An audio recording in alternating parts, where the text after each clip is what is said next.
Hi hello welcome to Xylo recipes. இன்றைக்கி நம்ம ரெசிபீஸில் என்ன பார்க்க போகிறோம் அப்படின்னா மட்டன் லிவர் பெப்பர் கிரேவி தாங்க பார்க்க போகிறோம். இந்த லிவர் வந்து நல்லா ஸ்மூத்தாக சாஃப்டாக எப்படி வேக வைக்கிறதுங்கிறதுக்கு ஒரு மெத்தட் இருக்குது. அதுக்கு ஒரு க்ளீனிங் ப்ராசஸ் இருக்குதுங்க.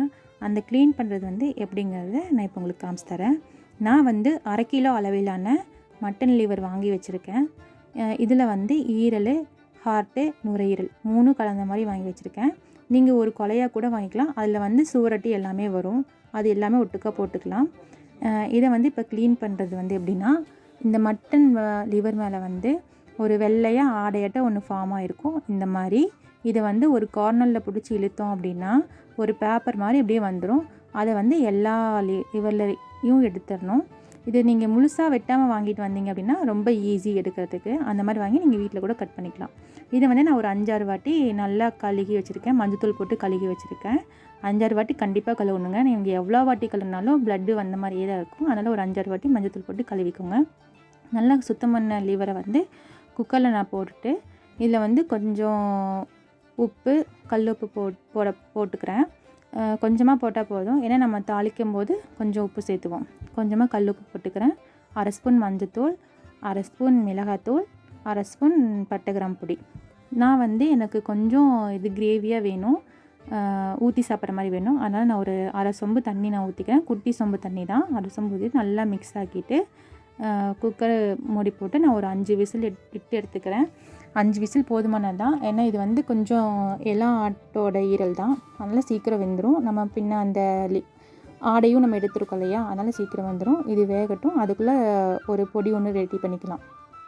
பொடி ரெடி பண்ணுறதுக்கு 3 ஸ்பூன் குருமிளகு, 2 ஸ்பூன் தனியா, 5-6 காஞ்ச மிளகாய், 1 ஸ்பூன் ஜீரகம், 1 ஸ்பூன் சோம்பு.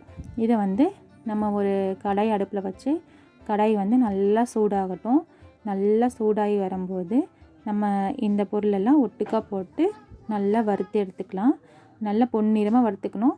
ஹை ஃப்ளேமில் வைக்கக்கூடாதுங்க. மீடியம் ஃப்ளேமில் தான், ஸ்லோவில் தான் வச்சு நம்ம வறுத்து எடுத்துக்கணும். ஒரு 3/4 பாகம் நல்லா வறுக்கட்டும். வறுத்ததுக்கப்புறம் நம்ம வந்து இதில் வரமிளகா போட்டுக்கலாம். வரமிளகா வந்து ஏன் 3/4 பாகம் சூடானதுக்கப்புறம் போடணும் அப்படின்னா, ஃபஸ்ட்டே போட்டோன்னா கரிஞ்சு போயிடும். பின்ன பொடி அரைக்கும் போது ஒரு பிளாக் கலரில் வரும். அந்த மாதிரி இல்லாமல் நம்ம அந்த 3/4 பாகம் சூடானதுக்கப்புறம் போட்டுக்கலாம். இப்போ இந்த பொருளை வந்து வேறு ஒரு பாத்திரத்தில் மாற்றி நல்லா ஆற வச்சு எடுத்துக்கலாம். இந்த பொருள் வந்து நல்லா ஆறினதுக்கப்புறம் பவுட்ரு பண்ணி எடுத்துக்குவோம். அதுக்கப்புறம் நமக்கு வந்து தாளிப்புக்கு தேவையான கொஞ்சம் பொருள் இருக்குது. அது என்னென்னு பார்க்கலாம். நான் வந்து ஒரு 1/4 கிலோ அளவிலான சின்ன வெங்காயத்தை க்ளீன் பண்ணி உரித்து வச்சு வெட்டி வச்சுருக்கேன்.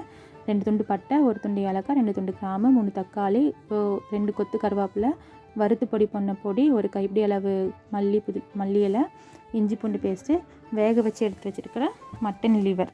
இது எனக்கு வந்து நல்லா 5 விசிலையும் நல்லா வெந்துருச்சு. எனக்கு கிரேவி வேணுங்கிறதுக்கு வேண்டி நான் தண்ணியோடு வச்சுருக்கேன்.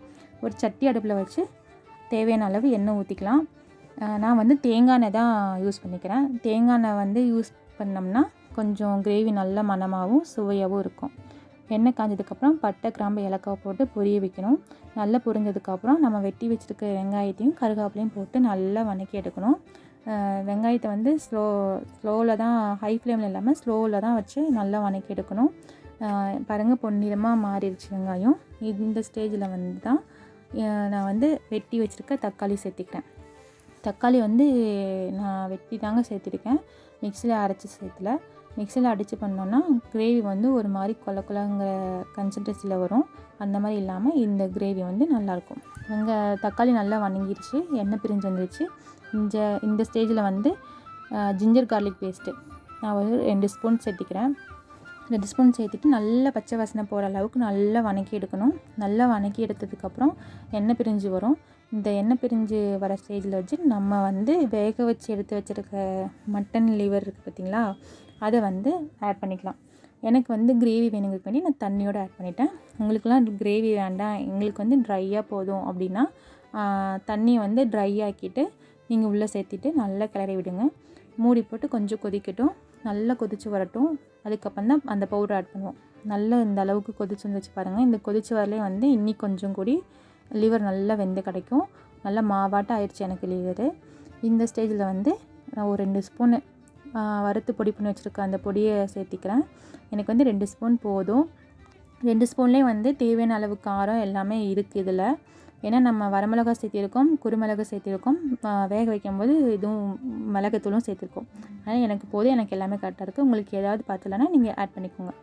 இதில் வந்து ஒரு கைப்பிடி அளவிலான மல்லி இலையை நான் போட்டுக்கிறேன். மல்லி இலையை போட்டு நல்லா கிளறி விடுறேன். எனக்கு வந்து இந்த அளவுக்கு எனக்கு கிரேவி வேணும், அதனால் நான் இந்த அளவுக்கு வச்சுருக்கேன்.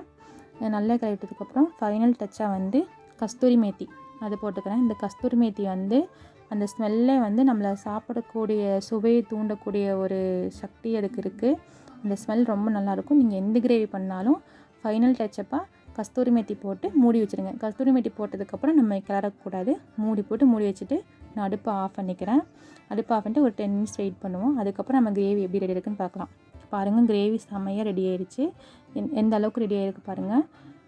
இந்த மாதிரி கிரேவி நீங்களும் வீட்டில் செய்து பார்க்கணும். செய்து பார்த்துட்டு எப்படி வந்துச்சுங்கிறத கமெண்டில் சொல்லுங்கள். இந்த வீடியோ உங்களுக்கு பிடிச்சிருந்தால் லைக் பண்ணுங்கள், ஷேர் பண்ணுங்கள், சப்ஸ்கிரைப் பண்ணுங்கள். இன்னும் வேறு ஒரு ரெசிப்பியில் உங்களை நான் சந்திக்கிறேன். பாய்.